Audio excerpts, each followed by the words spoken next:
أهلا بيكم. النهاردة هنستعرض دليل ممكن يغير تماما فكرتكم عن عملية رفع الفيديوهات على يوتيوب. الموضوع مش مجرد خطوات وخلاص، لا، دي تعتبر خريطة طريق عشان نفهم إزاي نتكلم مع خوارزمية يوتيوب ونخليها تشتغل في صفنا، خصوصا وإحنا باصين على سنة 2026. يلا بينا نكتشف الأسرار دي. وده أهم سؤال عند أي صانع محتوى. الإجابة على فكرة مش سر غامض ولا حاجة، لا دي موجودة في تفاصيل صغيرة ممكن نكون بنتجاهلها. الإجابة كلها في عملية رفع الفيديو نفسها. كل اختيار بنعمله هو إشارة بنبعتها للخوارزمية، والنهاردة هنتعلم إزاي نبعت الإشارات الصح اللي تضمن لنا النجاح. ودي بقى خريطة الطريق بتاعتنا. هنبدأ بفك شفرة الخوارزمية، وبعدين ندخل على أهم عنصرين على الإطلاق، العنوان والصورة المصغرة. بعدها هنغطي أساسيات ال SEO، وهنشوف شوية إعدادات متقدمة، وفي الآخر هنجمع كل ده في خطة عمل واضحة ومحددة. أول حاجة لازم نفهمها إن كل إعداد في صفحة الرفع هو جزء من حوار بيننا وبين يوتيوب. الخوارزمية كأنها بتسألنا أسئلة: الفيديو ده عن إيه؟ مين الجمهور اللي مفروض يشوفه؟ وإزاي ممكن أقترحه لناس أكتر؟ مهمتنا بقى إننا نديها إجابات واضحة وقطع. يعني النقطة كلها هنا هي إننا نغير طريقة تفكيرنا.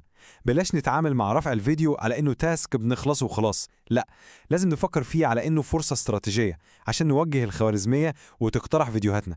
كل خانة بنملاها هي كلمة بنقولها في المحادثة دي. تمام.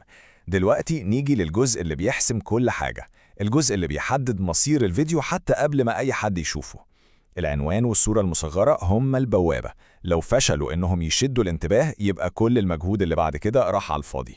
بصوا على الرقم ده للحظة، 95%. الرقم ده ضخم جدا وبيورينا قد إيه الصورة المصغرة هي أهم عامل، بل هي العامل اللي بيحسم كل حاجة. هي اللي بتحدد المشاهد هيدوس على الفيديو ولا هيكمل سكرول وينساه. دي مش مجرد صورة يا جماعة، دي أقوى أداة تسويق في إيدينا. وبعد الصورة المصغرة يجي على طول العنوان، والعنوان ده له وظيفتين ولازم ينجح فيهم هما الاتنين. أول حاجة لازم يشد المشاهد ويخليه فضولي وعايز يعرف أكتر، وتاني حاجة لازم يكون في كلمات مفتاحية عشان يقول الخوارزمية الفيديو ده عن إيه وبالتالي يظهر في البحث.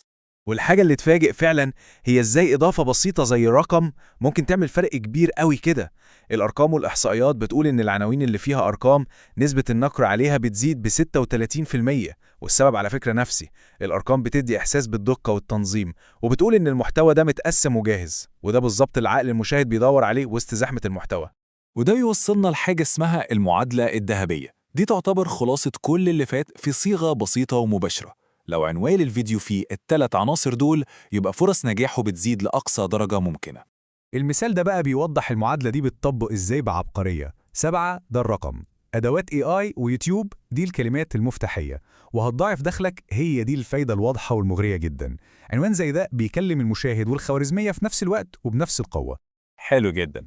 بعد ما عرفنا ازاي نشد المشاهد بالعنوان والصورة المصغرة، لازم نتأكد ان يوتيوب نفسه فاهم محتوى الفيديو صح عشان يقترحه للجمهور الصح. هنا بقى يجي دور الوصف والتاجز اللي بنبني بيهم حاجة نقدر نسميها خريطة SEO داخلية للفيديو. الموضوع متقسم لخطوتين. الأول بنصمم الخريطة في الوصف، وده المكان اللي بنشرح فيه للخوارزمية كل تفصيلة في الفيديو. تاني حاجة بنستخدم التاجز أو الكلمات المفتاحية عشان نصنف الفيديو تحت المواضيع بتاعته، وده بيساعد يوتيوب يفهم سياق المحتوى بشكل أفضل. لازم نبص للوصف على إنه أكتر من مجرد ملخص.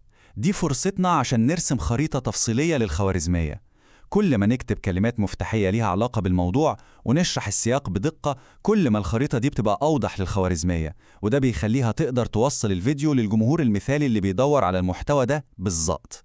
طيب المشاهد دخل وشاف الفيديو، هدفنا دلوقتي بيتغير، وهو إنه يفضل على القناة لأطول فترة ممكنة. هنا بقى بتظهر أهمية الأدوات المتقدمة زي شاشات النهاية والبطاقات. الأدوات دي بتزود حاجة اسمها مدة الجلسة، ودي إشارة إيجابية وقوية جدا للخوارزمية. والفرق بينهم استراتيجي جدا. شاشة النهاية أو الأند سكرين بتظهر في آخر 20 ثانية، ومهمتها إنها تمنع المشاهد إنه يمشي من القناة، بإنها توجهه بذكاء لفيديو تاني، يا إما الفيديو اللي عليه الدور أو أكتر فيديو مشهور عندك. أما البطاقات أو الكاردز فدي أداة تفاعلية بتظهر والفيديو شغال، ممكن نستخدمها عشان نشاور على فيديو بيشرح نقطة اتقالت، أو حتى نعمل استفتاء سريع يخلي المشاهد متفاعل ومصحصح. ودلوقتي يلا نجمع كل اللي اتعلمناه. ممكن المعلومات دي تكون كتيرة شوية، عشان كده هنلخصها في قائمة تحقق بسيطة وواضحة. دي القائمة اللي أي صانع محتوى محترف المفروض يمشي عليها مع كل فيديو بيرفعه. القايمة دي هي الخلاصة كلها. أول حاجة نصمم الصورة المصغرة وكأن نجاح الفيديو كله متوقف عليها. تاني حاجة نطبق المعادلة الذهبية بالحرف على العنوان. تالت حاجة نتأكد إن الطول مظبوط والكلمة المفتاحية في مكانها الصح. رابع حاجة نبني خريطة ال SEO بتاعتنا في الوصف ونستخدم التاجز الصح. وآخر حاجة ما ننساش نجهز أدواتنا اللي هتخلي المشاهد يكمل. لو مشينا على الخطوات دي بالترتيب فرص نجاح الفيديو بتزيد بشكل مش طبيعي.